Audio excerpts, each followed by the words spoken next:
சேனலை சப்ஸ்கிரைப் செய்யாதவங்க சேனலை சப்ஸ்கிரைப் செஞ்சுக்கிட்டு செய்திகளை தெரிந்து கொள்ளும்படி அன்புடன் கேட்டுக்கொள்கிறேன். வணக்கம். இன்றைய முக்கிய செய்திகள்.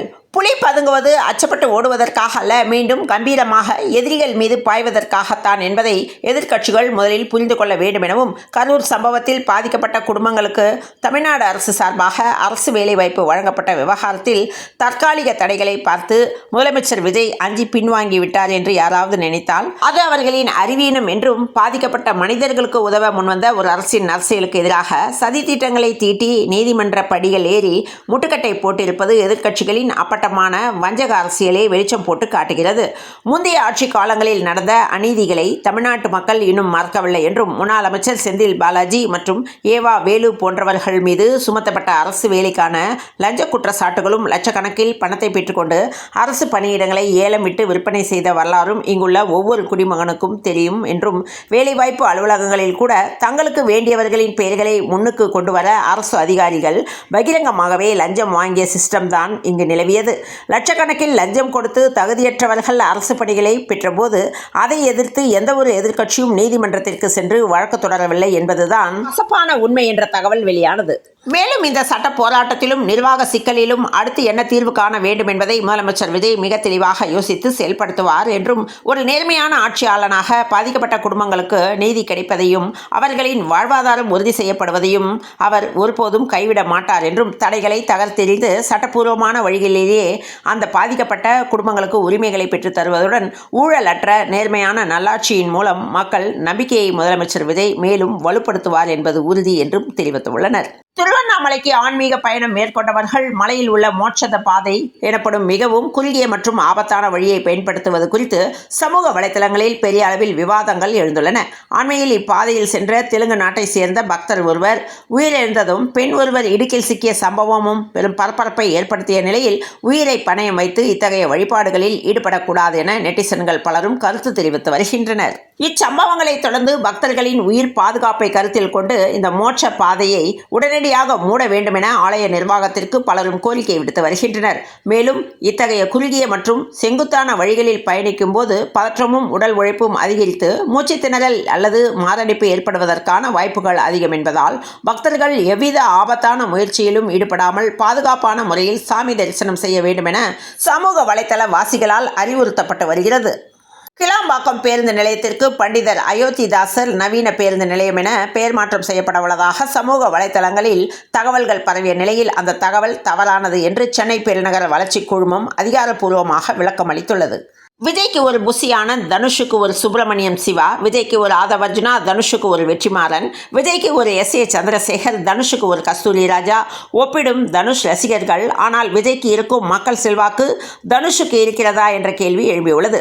தனுஷின் ஒரே ஒரு படம் 200 கோடி வசூலை தாண்டியுள்ளதா எனவும், தனது படத்தை கூட வெற்றி பெற செய்ய முடியாத தனுஷ் ரசிகர்களை விஜய் ரசிகர்களுடன் ஒப்பிடலாமா என்றும், ஆசை யாரை விட்டது வந்து பார்க்கட்டும், அரசியல் என்றால் என்னவென்று அப்போது தெரியும் எனவும், திரைத்துறையில் உச்சத்தில் இருக்கும் பிரபலங்களை அரசியல் களத்தோடு ஒப்பிட்டு பார்ப்பதும், யாரை எங்கு வைப்பது என்ற விவாதங்களை எழுப்புவதும் தமிழ்நாட்டில் எப்போதும் தொடரும் ஒரு வாடிக்கையான விஷயமாகும் என்ற தகவல் வெளியானது.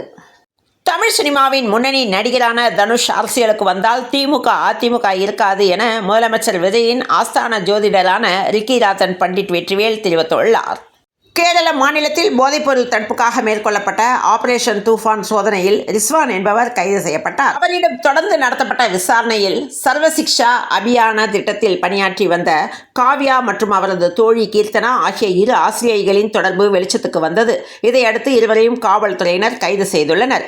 விசாரணையில் வாடிக்கையாளர்களிடமும் QR கோட் மூலம் பணம் பெற்றுக்கொண்டு போதைப்பொருள் மறைத்து வைக்கப்பட்ட இடத்தின் லொகேஷனை அனுப்பி விற்பனை செய்து வந்ததாக போலீசார் தெரிவித்துள்ளனர். இந்த முறையை பயன்படுத்தி நீண்ட காலமாக சட்டவிரோத நடவடிக்கையில் ஈடுபட்டிருந்ததாகவும் கூறப்படுகிறது. கொளத்தூர் தொகுதியில் திமுக தலைவர் ஸ்டாலின் தோல்வியடைந்த நிலையில் கொளத்தூர் தொகுதியில் உள்ள சில வாக்குச்சாவடிகளில் பயன்படுத்தப்பட்ட மின்னணு வாக்குப்பதிவு இயந்திரங்கள் தொடர்பாக சந்தேகம் இருப்பதாக கூறி தேர்தல் ஆணையத்திடம் அவர் புகார் மனு அளித்திருந்தார். அதன்படி கொளத்தூர் தொகுதியில் உள்ள 14 வாக்குச்சாவடிகளில் பயன்படுத்தப்பட்ட வாக்குப்பதிவு இயந்திரங்கள் முறையாக செயல்படுத்தப்பட்டதா என ஆய்வு செய்யப்பட வேண்டும் என கோரிக்கை வைத்திருந்தார். இதனையடுத்து அவரது கோரிக்கையை தேர்தல் ஆணையம் ஏற்றுக்கொண்டு ஆய்வுக்கு அனுமதி வழங்கியுள்ளது. இந்த நிலையில் ஜூலை 29, 2026 6 இன்று காலை 9 மணி அளவில் சிந்தாதிரிப்பேட்டையில் பாதுகாப்பாக வைக்கப்பட்டுள்ள அந்த 14 வாக்குச்சாவடிகளில் வாக்குப்பதிவு இயந்திரங்கள் மீண்டும் ஆய்வு செய்யப்பட உள்ள நிலையில் இதில் தேர்தலில் போட்டியிட்ட வேட்பாளர்கள் மற்றும் அவர்களது அங்கீகாரம் பெற்ற முகவர்கள் பங்கேற்கலாம் என தெரிவிக்கப்பட்டுள்ளது. இதன் ஆய்வில் மு.க. ஸ்டாலின் குறிப்பிட்டதன்படி முறையாக செயல்படவில்லை என்றால் தொழில்நுட்ப கோளாறு உறுதி செய்யப்படும் எனவும் இதனை அடுத்து தன்னை அடிப்படையாக கொண்டு சட்ட ரீதியான நடவடிக்கைகளை மேற்கொள்ளும் வாய்ப்பு இருப்பதாக கூறப்படுகிறது. இதற்காக ஒவ்வொரு வாக்குச்சாவடிக்கும் நிர்ணயிக்கப்பட்ட கட்டணத்தை செலுத்தி மொத்தம் 14 வாக்குச்சாவடிகளுக்கான விண்ணப்பத்தையும் ஸ்டாலின் தாக்கல் செய்துள்ளார். தற்போது இந்த ஆய்வு அரசியல் வட்டாரங்களில் பெரும் கவனத்தை ஈர்த்துள்ளது. கொளத்தூரில் மு.க. ஸ்டாலினின் தோல்வியை வைத்து தவேகாவினர் விமர்சித்து வருகின்றனர். இந்த நிலையில் 14 வாக்குப்பதிவு இயந்திரங்களில் இன்று நடைபெறவிருக்கும் ஆய்வு அரசியல் ரீதியாக மிகுந்த கவனத்தை பெற்றுள்ளது. மற்றொரு பக்கம் இடைத்தேர்தலில் போட்டியிட்டு வென்று மீண்டும் எதிர்க்கட்சித் தலைவர் என்ற அந்தஸ்தை பெற திமுக தலைவர் மு.க. ஸ்டாலின் திட்டமிட்டு வருவதாக தகவல்கள் தெரிவிக்கின்றன. சென்னை எழும்பூர் ரயில் நிலையத்தை உலக தரத்துக்கு மேம்படுத்த ரயில்வே நிர்வாகம் திட்டமிட்டுள்ளது. சென்னையில் விசித்திரமான எக்ஸ்லேட்டர் எதுவுமே இல்லாத புத்திசாலித்தனமான மற்றும் அற்புதமான வடிவமைப்புடன் சென்ட்ரல் ரயில் நிலையத்தை கட்டியுள்ளனர். ஆனால் சென்னை எழும்பூர் ரயில் நிலையம் அப்படி இருக்காது எனவும் இந்த சூழலில் மக்களுக்கு சிரமமில்லாத வகையிலும் அதிநவீன வடிவமைப்புடன் மறுசீரமைப்பு பணிகள் நடைபெறுகின்றது. எனவே விரைவு ரயில்களை மீண்டும் தாம்பரத்திலிருந்து இயக்க ரயில்வே நிர்வாகம் முடிவு செய்துள்ளது. கரூரில் முன்னாள் அமைச்சர் செந்தில் பாலாஜிக்கு நெருக்கமானவர்களின் வீடுகள் மற்றும் அவர்களுக்கு தொடர்புடைய பல்வேறு இடங்களில் லஞ்ச ஒழிப்புத்துறை அதிகாரிகள் அதிரடி சோதனையில் ஈடுபட்டு வருகின்றனர்.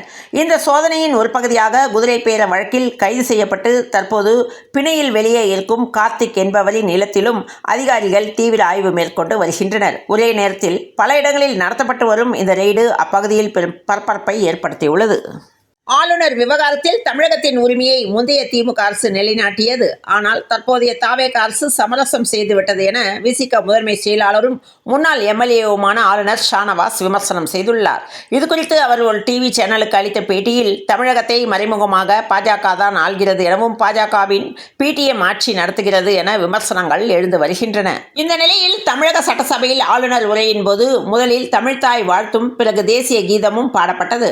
ஆனால் ஆளுநர் கலந்து கொள்ளும் அரசு பல்கலைக்கழக விழாக்களில் வந்தே மாதரம், தேசிய கீதம், அதன் பிறகு தமிழ்த்தாய் வாழ்த்து பாடப்படுவதற்கு கண்டனங்கள் எழுந்துள்ளன. 50 வயதுடைய மருமகளும் 45 வயதுடைய மாமியாரும் கொண்ட இந்த விசித்திரமான மற்றும் சுவாரஸ்யமான திருமணம் தற்போது சமூக வலைதளங்களில் பெரும் பேசு பொருளாக மாறியுள்ளது. கணவனை இழந்து 30 ஆண்டுகள் தனியாக வாழ்ந்து வந்த அந்த பெண் தற்செயலாக சந்தித்த 20 வயது இளைஞருடன் ஏற்பட்ட காதலின் காரணமாக இந்த முடிவை எடுத்துள்ளார். சமுதாயத்தின் வழக்கமான மரபு மற்றும் விதிமுறைகளை தாண்டி வயதை ஒரு பொருட்டாக கருதாமல் காதலுக்கு முன்னுரிமை அளித்து இந்த ஜோடியை அந்த இளைஞரின் குடும்பத்தினர் மனதார ஏற்றுக்கொண்டுள்ள விதம் பலரையும் ஆச்சரியத்தில் ஆழ்த்தியது கூறப்படுகிறது. மாணவர்களிடையே அதிகரித்து வரும் போதைப்பொருள் புழக்கத்தையும் வன்முறை சம்பவங்களையும் கட்டுப்படுத்த தவறியதன் மூலம் தவேக அரசு நிர்வாக ரீதியாக முற்றிலுமாக தோல்வியடைந்துள்ளதாக பாஜக தலைவர்களில் ஒருவரான நயினார் நாகேந்திரன் கடுமையாக விமர்சனம் செய்துள்ளார். சென்னை சென்ட்ரல் மெட்ரோ ரயில் நிலையம் அருகே பட்டப்பகலில் 2 கல்லூரி மாணவர்களை 15 பேர் கொண்ட கும்பல் கொடூரமாக வெட்டிய அதிர்ச்சி சம்பவத்தை சுட்டிக்காட்டிய அவர் இத்தகைய சட்டம் ஒழுங்கு சீர்குலைவுக்கு அரசே பொறுப்பேற்க வேண்டும் என குற்றம் சாட்டியுள்ளார். மேலும் மாநிலத்தில் தடையின்றி பெருகி வரும் போதைப்பொருள் புழக்கமே இளைஞர்களை வன்முறை பாதைக்கு தள்ளுகிறது என்றும் இதனை தடுக்க அரசு இரும்புக்கரம் கொண்டு உடனடியாக கடுமையான நடவடிக்கை எடுக்க வேண்டும் என்றும் தனது எக்ஸ் பதிவில் வலியுறுத்தியுள்ளார். தமிழக முதல்வர் விஜய்க்கு கேரளா முதல்வர் வி.டி. சதீசன் கடிதம் அனுப்பியுள்ளார். அந்த கடிதத்தில் கூறியிருப்பது தமிழக அரசு ஜல்லிக்கற்கள் மற்றும் பிற கட்டுமான பொருட்கள் கனிமங்களின் மாநிலங்களுக்கு இடையேயான போக்குவரத்தை ஒழுங்குபடுத்தும் விதிமுறைகள் அறிமுகப்படுத்தியிருப்பதை அறிந்துள்ளேன் எனவும் கனிமங்களை பிற மாநிலங்களுக்கு கொண்டு செல்ல தடையை மறுபரிசீலனை செய்ய வேண்டும் என்றும் தமிழக முதல்வருக்கு கேரள முதல்வர் வி.டி. சதீசன் கடிதம் அனுப்பியுள்ளார். தமிழக கடலோர பகுதிகளில் கீழ்மட்ட வளிமண்டலத்தின் ஒரு பலவீனமான காற்றழுத்த தாழ்வு பாதை நிலவுகிறது. இன்றைய தினம் மேற்கு தொடர்ச்சி மலை மாவட்டங்களில் ஓரிரு இடங்களில் இடி மின்னல் மற்றும் பலத்த காற்றுடன் மணிக்கு 40 முதல் 50 கிலோமீட்டர் வேகத்தில் கூடிய மிதமான மழை பெய்யக்கூடும் எனவும் ஏனைய தமிழகத்தில் ஓரிரு இடங்களில் இடி மின்னலுடன் கூடிய லேசானது முதல் மிதமான மழைக்கு வாய்ப்புள்ளதாக சென்னை வானிலை ஆய்வு மையம் தகவல் தெரிவித்துள்ளது. இத்துடன் இந்த செய்திகள் நிறைவடைந்த நிலையில் தொடர்ந்து இணைந்திருங்கள் பிரபாஸ் கதமம் செய்திகளுடன். மீண்டும் மற்றும் ஒரு செய்தியில் சந்திப்போம். நன்றி, வணக்கம்.